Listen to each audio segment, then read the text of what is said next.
अपने घर में दाना भी जमा किया हुआ था और ठंडे मौसम के लिए सूखी लकड़ियाँ भी। चिड़िया के घर में सब कुछ था। वो अपने घर के बाहर बैठी थी कि मिट्ठू तोता वहाँ पर आ जाता है। चिड़िया चिड़िया, मैं तुम्हारे माँ वाले जंगल से आया हूँ। आपकी माँ बहुत बीमार है, वो आपको बुला रही है। ये सुनकर चिड़िया परेशान हो जाती है। तो बहुत शुक्रिया जो आपने मुझे बता दिया है, मैं अभी माँ से मिलने जाती हूँ। फिर चिड़िया अपने घर को ताला लगाती है और फिर पड़ोसियों के पास जाती है। गौरी बहन और कालू भैया, मेरी माँ बहुत बीमार है, मैं माँ से मिलने जा रही हूँ, आप मेरे घर का ध्यान रखना। आप जाएं, आप चिंता न करना, ये आपका घर हमारा ही घर है, हम अच्छे से ख्याल रखेंगे। हाँ गौरी बहन, अब मैं जाती हूँ। चिड़िया, अगर घर का ताला लगाया है तो चाबी देती जाओ। चिड़िया कुछ सोचे बिना ही पड़ोसियों को घर की चाबी देती जाती है या चली जाती है। गौरी गौरी, अब आएगा मजा, हम चिड़िया के पीछे सारा दाना उसका खा लेंगे।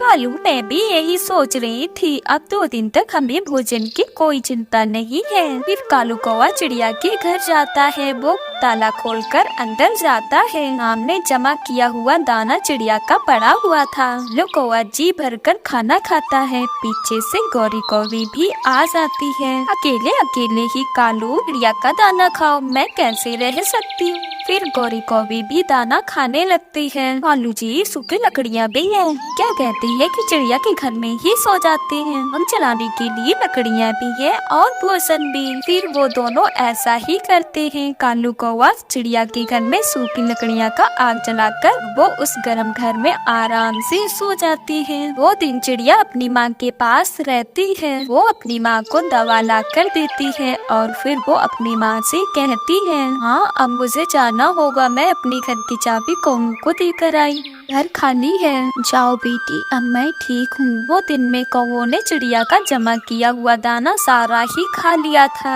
सारी लकड़ियाँ भी जला दी थी। उन्होंने घर को ऐसे गंदा कर रखा था जैसे कचरे का ढेर हो। कालू जी, दिल तो कर रहा है कि चिड़िया की माँ बीमार ही रहे, चिड़िया वापस ही ना आए।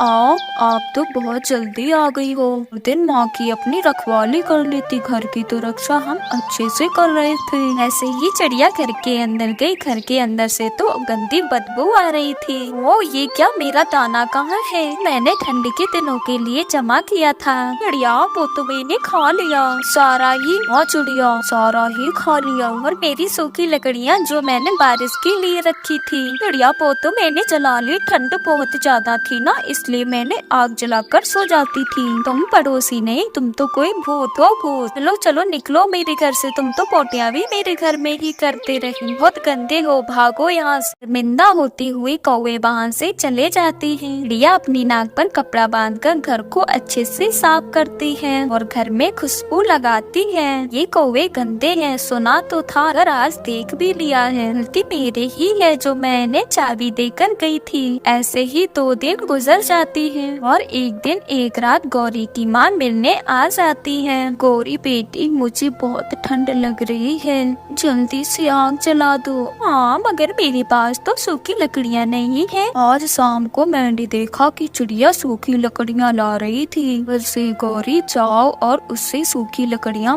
ले आओ। मैं अभी जाती हूँ कालू जी, तुम माँ का ध्यान रखना। फिर गौरी को भी अपनी पड़ोसन चिड़िया के घर जाती है। चिड़िया चिड़िया, दरवाजा खोलो। चिड़िया दरवाजा खोलती है। गौरी, तुम चली जाओ यहाँ से, ही तुम मेरी पड़ोसन हो और न ही मेरा तुमसे कोई ताल्लुक है। को यहाँ से, तुम दोनों ने मेरा सारा दाना खाया है, ये सारी मेरी लकड़ियाँ जला दी और मेरे घर को प्लीज तू लकड़ियाँ दी दो, मेरी माँ आई है, उसे बहुत ठंड लग रही है। ही रुको, तुम मेरे घर के अंदर नहीं आओगी, तुम बहुत गंदी हो। ये चिड़िया गौरी कौवी को 2 लकड़ियाँ दे देती है। रोजी एक दूसरे का ख्याल रखती है, तुम्हारी तरह दूसरों के घर कचरे का ढेर नहीं बनाती है। मैं आप जैसे पड़ोसियों से कोई भी तल्लक रखना नहीं चाहती हूँ, फिर कभी दोबारा मेरे घर में नहीं आना। गौरी वहाँ से चली जाती है, मगर उसे अपनी गलती का एहसास हो रहा था। वो आग जलाकर अपनी माँ को गर्म करती है। कालू जी, मैंने भी फैसला किया, मैं खुद को बदल लूंगी। चिड़िया की तरह हम भी अपने घर को साफ रखेंगे, चिड़िया की तरह दाना ढूंढ कर लाएंगे और चिड़िया की तरह ठंड के लिए सूखी लकड़ियाँ इकट्ठी करेंगे। चिड़िया की बातों से मुझे भी बहुत शर्मिंदगी हुई थी। एक अच्छे पक्षी बनने के लिए हमें भी अच्छे अच्छे ही काम करने होंगे।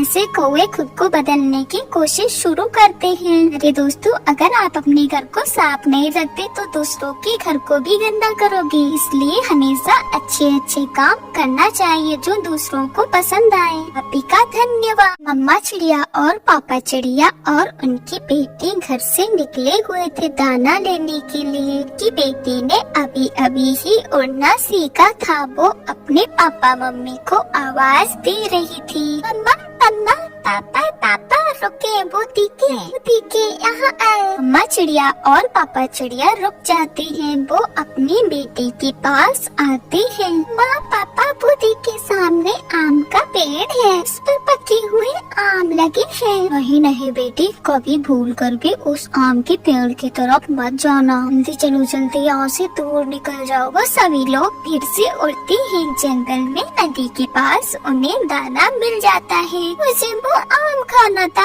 आपने मुझे वो आम क्यों नहीं दिया पापा? और चलो बेटा, मैं तुम्हें घर जाकर सब बताऊंगा। बढ़िया बेटी, जल्दी जल्दी दाना खा लो और फिर घर चलते हैं। सभी लोग दाना खा लेते हैं और फिर वो लोग घर की तरफ उड़ते हैं। रात हो जाती है। मम्मा चिड़िया घोंसले में अपने लेट जाती है और गुड़िया अपने पापा के साथ दूसरे घोंसले में लेट जाती है। पापा, मुझे बताइए, उस आम के पेड़ में ऐसा क्या खतरा था जो आपने मुझे नहीं जाने दिया बाहर? गुड़िया बेटी, मुझे आज भी वो बात अच्छे से याद है जब मैं छोटा सा था और हमारे घर के दरवाजे पर एक कौवा आता है। कानो, चलो चलो, कानों की बस्ती के पास बड़े बड़े पेड़ों पर आम पक गए हैं। मैं छोटा सा था और मैंने भी अपने पापा के साथ जाने की जिद की। फिर मुझे मेरे पापा भी अपने साथ ले गए। मैं और पापा और वो कौवा उड़ते उड़ते उस बड़े पेड़ पर पहुंच जाते हैं। लो मेरे बेटे,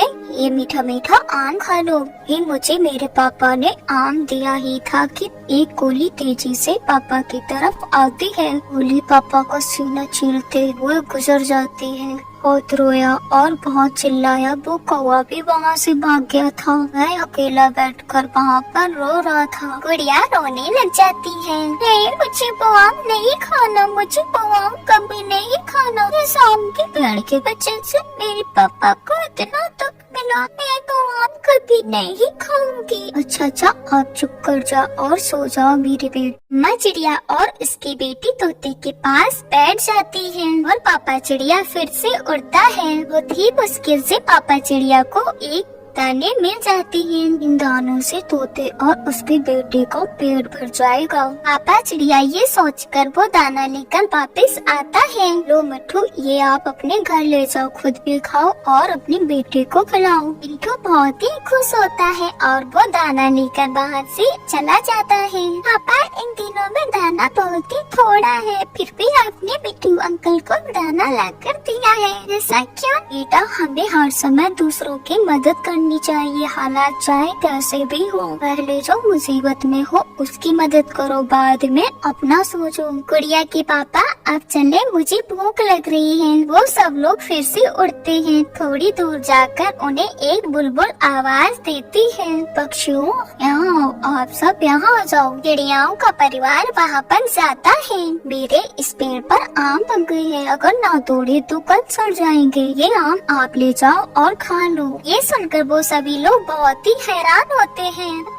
ये शायद उसी नेकी का बदला है शायद जो आपने तोते अंकल के साथ किया था। मेरी बेटी, ऊपर वाला हमारे नेकी की सलाह जरूर देता है, कभी जल्दी तो कभी देर से। गुड़िया बेटी, आपको आम खाने थे ना, देखो ऊपर वाले ने हमें आम दे दिए हैं। फिर वो सभी पेट भरकर वहाँ से आम खाते हैं और कुछ आम तोड़कर वो अपने साथ अपने घर भी ले जाते हैं। इसीलिए तो कहते हैं कि हमेशा दूसरों की मदद करनी चाहिए। आप